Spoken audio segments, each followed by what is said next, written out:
ఇస్నాపూర్ మున్సిపాలిటీలో అవినీతి ఆరోపణలు రోజురోజుకు ముదురుతున్నాయి. మున్సిపల్ కార్యాలయం వద్ద కాంగ్రెస్ కౌన్సిలర్లు, నాయకులు ప్రెస్ మీట్ నిర్వహించి అధికారుల పనితీరుపై తీవ్ర విమర్శలు గుప్పించారు. ఉచితంగా అందాల్సిన త్రాగునీటిని అమ్ముతున్నారని, పలు వ్యవహారాల్లో పారదర్శకత లేదని ఆరోపించారు.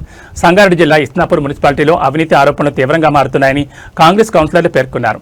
ఉచితంగా సరఫరా కావాల్సిన తాగునీటిని అపార్ట్మెంట్లకు అమ్ముతున్నారని ఆరోపించారు. మున్సిపల్ బడ్జెట్, ఇంటి పనుల వసూళ్లపై అధికారులు సరైన సమాచారం ఇవ్వడం లేదని మండిపడ్డారు. డంప్యార్డ్ వ్యవహారంలో భారీ అనుమానాలున్నాయని, చెత్త తరలింపు బిల్లులపై వివరాలు వెల్లడించడం లేదని తెలిపారు. ఒకే కాంట్రాక్టర్కు 11 కాంట్రాక్టులు ఎలా ఇచ్చారో చెప్పాలని డిమాండ్ చేశారు.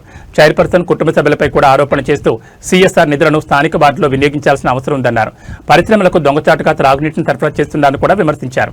ఈ అంశాలపై త్వరలోనే జిల్లా కలెక్టర్, మంత్రులు ముఖ్యమంత్రికి ఫిర్యాదు చేస్తామని, అవసరమైతే ధర్నా చేపడతామని కాంగ్రెస్ నేతలు హెచ్చరించారు. ఈ ప్రెస్ మీట్లో పలువురు కౌన్సిలర్లు, కాంగ్రెస్ నాయకులు పాల్గొన్నారు.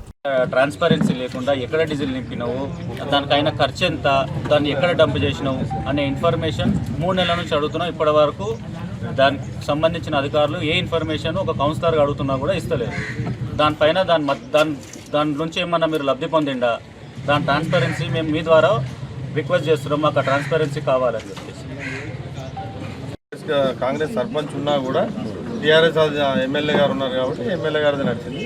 ఇప్పుడు కూడా టీఆర్ఎస్ ఎమ్మెల్యేదే నడుస్తున్నది కాబట్టి మేము అదే ఉద్దేశపూర్వకంగా ఈరోజు మేము ఈ ఇండస్ట్రీలో ఈ జరుగుతున్న అన్యాయాలను కానీ, సిఎస్ఆర్ ఫండ్ నిధులు కానీ, గత ప్రభుత్వంలో టీఆర్ఎస్ గవర్నమెంట్ ఉంది కాబట్టి మాది నడవలేదు అంటున్నా.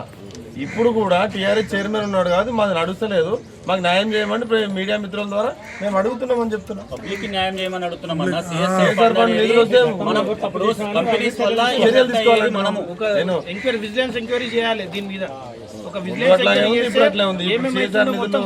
తీసుకోవాలని మొన్న కలెక్టర్ గారికి చెప్పారు.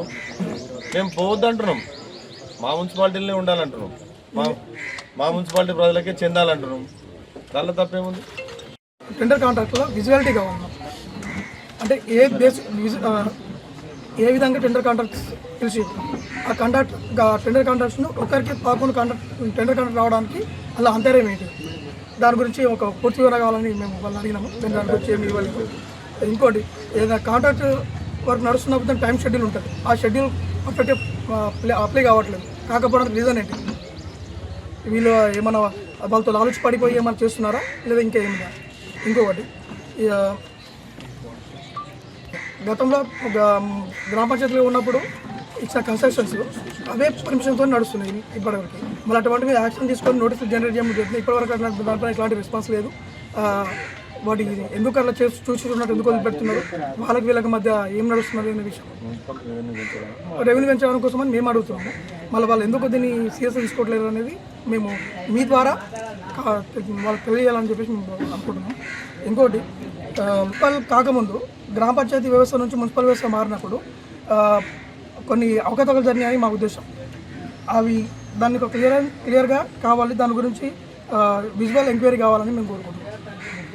మరి ఇంకోటి, 2025-26 బడ్జెట్ పెట్టారు కదా లాస్ట్ టైం, మేము మున్సిపల్గా అయినా కాకముందు అప్పుడైనా దానిలో కూడా విజువల్ క్లియరెన్స్ ఉండాలి, దాని మీద కూడా ఎంక్వైరీ కావాలని కోరుకుంటున్నాం.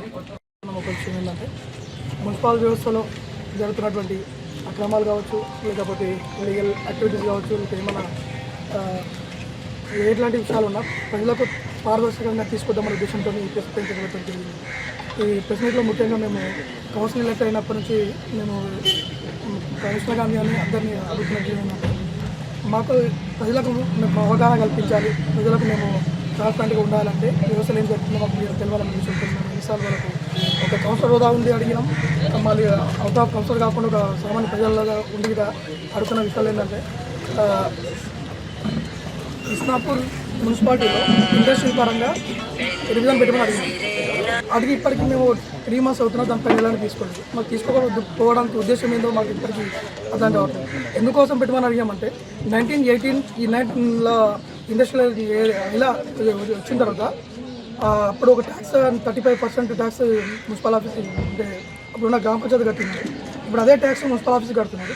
అంటే 1989 నుంచి ఇప్పటి వరకు అప్పటి నుంచి ఇప్పుడు ఏర్పడడానికి వాళ్ళ ఇంటర్నల్గా వాళ్ళు ఏమన్నా ఉన్నదా, దీని గురించి మేము చెప్పాల్సుకున్నాం. ఇంకోటి, ఈ సిఎస్ఆర్ ఫండ్స్ ఉన్నాయి. ఈ సిఎస్ఆర్ ఫండ్స్ ఇండస్ట్రీల వల్ల మెయిన్ ముఖ్యంగా ఇస్నాపూర్ మున్సిపాలిటీలో ఉన్న అన్ని విలేజ్లు పొల్యూషన్ పీల్చుకుంటున్నాం, వాటర్ పొల్యూటెడ్ అయిపోయింది, ఎయిర్ పొల్యూటెడ్ అయిపోయింది. దీనివల్ల అంతా విపరీతంగా అనారోగ్యాలకు గురవుతున్నాం. అది అందరికి తెలిసిన విషయం. అట్లాంటి ఈ ఇండస్ట్రియల్ ఖరాబ్ చేయడం వల్ల నష్టపోయిన ప్రజలందరికీ ఈ సిఎస్ఆర్ ఫండ్ చెందలేదని మా ఉద్దేశం. అది చెందకుండా పోవడానికి కారణం ఏంటి? చెందకు